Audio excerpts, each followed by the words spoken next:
नमस्कार साथीहरू, तपाईहरुलाई स्वागत छ। आजको भिडियोमा चाहिँ हामी आइपिओ भनेको के हो भनेर चाहिँ हामी यसको जानकारीहरू चाहिँ हामी लिन जाँदैछौँ। इनिशियल पब्लिक अफरिङ भनेर चाहिँ यसको पूरा रूप हुन्छ। आइपिओ को पूरा रूप इनिशियल पब्लिक अफरिङ, जसको मतलब हो पहिलो पटक चाहिँ सर्वसाधारणलाई शेयर बेचिन्छ भने त्यसलाई चाहिँ आइपिओ भनेर भनिन्छ। यसको मतलब के हो भने कम्पनीले चाहिँ आफ्नो व्यवसाय विस्तार गर्न चाहिँ पब्लिकबाट चाहिँ पैसा उठाउँछ, त्यसको बदलामा चाहिँ पब्लिकलाई चाहिँ शेयर दिन्छ। जसले शेयर किन्छ त्यो व्यक्ति चाहिँ कम्पनीको शेयर होल्डर हुन्छ र यसलाई चाहिँ कम्पनीको एउटा सानो हिस्साको रूपमा भए पनि कम्पनीको ओनर बन्छ।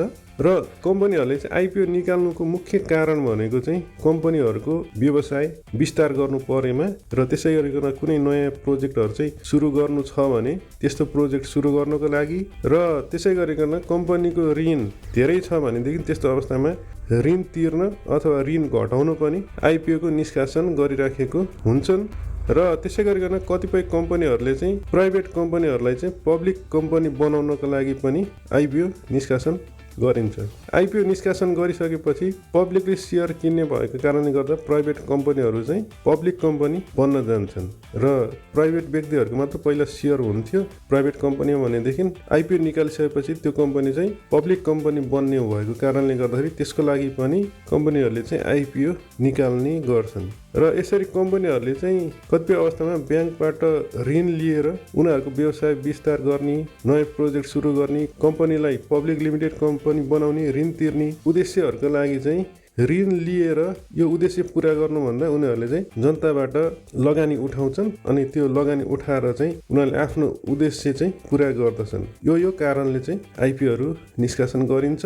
र नेपालमा हामीले आइपिओ भर्नको लागि चाहिँ अनिवार्य चाहिने कुराहरू भनेको कुनै कमर्सियल ब्याङ्कमा तपाईँले ब्याङ्क एकाउन्ट खोलेको हुनु पर्यो र त्यसै गरिकन डिम्याट एकाउन्ट हुनु पर्यो र मेरो शेयरको एकाउन्ट हुनु पर्यो। यति तीनटा कुराहरू चाहिँ अनिवार्य रूपमा हुन आवश्यक छ आइपिओ भर्नको लागि। ब्याङ्क एकाउन्टमा चाहिँ तपाईँको पैसा जम्मा हुन्छ र डिम्याट एकाउन्टमा चाहिँ तपाईँको शेयर आइपिओ परिसकेपछि डिम्याट एकाउन्टमा आएर त्यो आइपिओ शेयर चाहिँ जम्मा हुन्छ। शेयर जम्मा हुने एकाउन्ट चाहिँ डिम्याट एकाउन्ट हो भने पैसा जम्मा हुने एकाउन्ट चाहिँ ब्याङ्क एकाउन्ट हो। र त्यसै गरिकन मेरो शेयर एकाउन्टबाट चाहिँ आइपिओहरू अप्लाई गर्ने प्रोसेस हुन्छ। आइपिओ भर्न र कुन आइपिओ निस्किएको छ त्यसको जानकारी लिन, आफ्नो डिम्याट एकाउन्टमा भएको शेयरहरूको सबै जानकारीहरू लिनको लागि चाहिँ त्यस्तो कामको लागि चाहिँ मेरो शेयर एकाउन्टको प्रयोग गरिन्छ। त्यसकारणले गर्दाखेरि हामीले यी तीनटा कुराहरू चाहिँ अनिवार्य रूपमा हामीलाई आवश्यक पर्दछ। आइपिओ भर्नको लागि चाहिँ हामीले मेरो शेयरको एपमा जानुपर्ने हुन्छ। मोबाइलबाट तपाईँले मेरो शेयरको एपमा गएर आइपिओ अप्लाई गर्न पनि सक्नुहुन्छ र मेरो शेयरको वेबसाइटमा गएर कम्प्युटर ल्यापटपबाट पनि तपाईँले भर्न सक्नुहुन्छ आइपिओ। मेरो शेयर लगइन गर्ने, त्यसपछि हामी माई एसबामा गएर कुन कुन आइपिओ चाहिँ निस्केको छ हेरेर चाहिँ अप्लाई गर्न सक्छौँ। र त्यसै गरिकन आइपिओबाट चाहिँ हामीलाई के फाइदा हुन्छ त? आइपिओ पऱ्यो भने तपाईँले कम्ती मूल्यमा चाहिँ शेयर पाउनुहुन्छ। जस्तो आइपिओ को प्राय जस्तो 100 रुपियाँ किताको दरले चाहिँ आइपिओहरू निष्कासन हुन्छन् र एक किताको 100 रुपियाँको दरले चाहिँ तपाईँले आइपिओ परेपछि कम मूल्यमा शेयर पाउनुहुन्छ।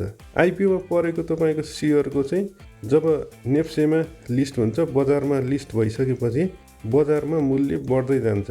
त्यसको लागि पनि त्यो नाफाको लागि पनि आइपिओ भर्ने गरिन्छ र लगानीकर्ताहरूको मुख्य उद्देश्य भनेको त्यही हो। र अर्को भने कम्पनीको शेयर होल्डर बन्ने अवसर मिल्छ। यसलाई पनि फाइदाको रूपमा नै लिन सकिन्छ। तपाईँको जुन कम्पनीको आइपिओ पर्यो तपाईँले त्यो कम्पनीको सानो हिस्सामा भए पनि त्यो कम्पनीको चाहिँ मालिक हुनुभयो, तपाईँ शेयर होल्डर हुनुभयो। आइपिओमा रिस्क हुनु पनि सक्छ, म्याक्सिमम केसमा रिस्क हुँदैन र रिस्क हुँदैन भन्ने पनि होइन र कसैले फ्रड गर्छ भने रिस्क हुन पनि सक्छ। त्यसकारणले हामीले आइपिओ भर्दाखेरि कुराहरू बुझ्न पनि जरुरी छ। कम्पनीको बारेमा कुन कम्पनीमा भर्दैछौँ र त्यो कम्पनी कस्तो पर्फर्म गर्छ र त्यो कम्पनीको इतिहास कस्तो छ, यी सबै कुराहरू चाहिँ हामीले बुझ्न जरुरी छ साथीहरू। आजको भिडियोमा यति नै, अर्को भिडियोमा भेट्नेछौँ। धन्यवाद।